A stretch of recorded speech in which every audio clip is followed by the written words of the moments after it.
Tapos ang paglalagay nito, madali lang, mandiyan lang sa loob niyan.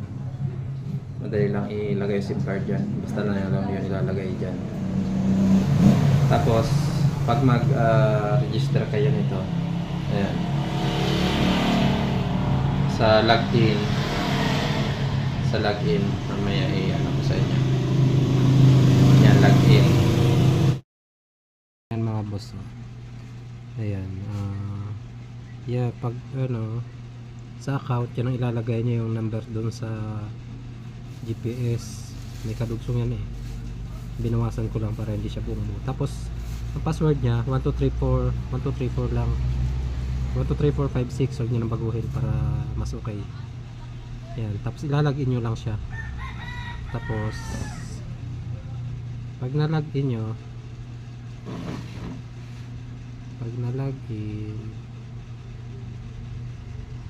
saglit,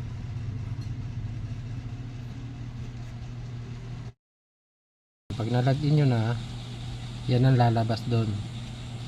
Pwede siyang i-replay, pwede nyo siyang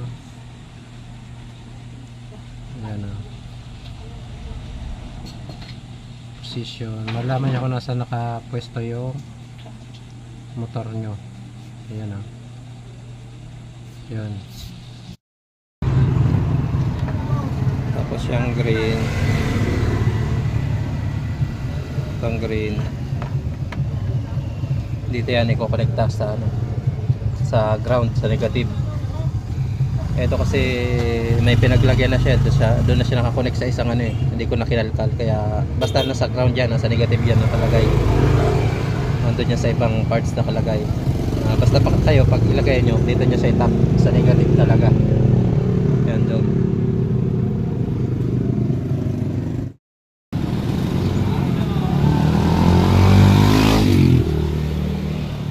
Yan pula, yan pula, dito yan naka-connecta sa accessories yung pula. Ayan yan, accessories yan. Itong dalawa hindi ko na yan sinali, wala na yan, bali GPS lang talaga.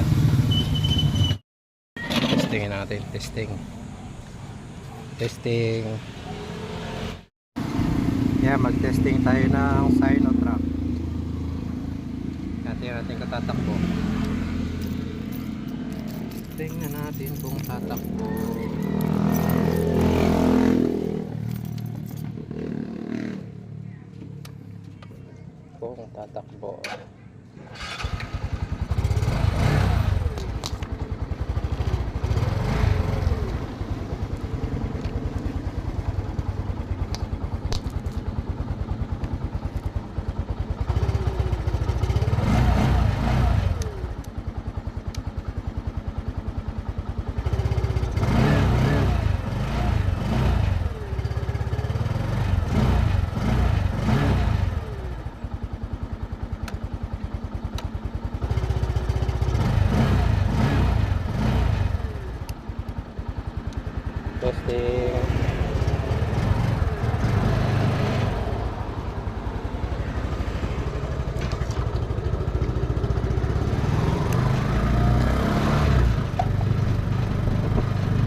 Babalik tayo, babalik.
Yan. 30 kilometer yung binahe ko niyan. 30 km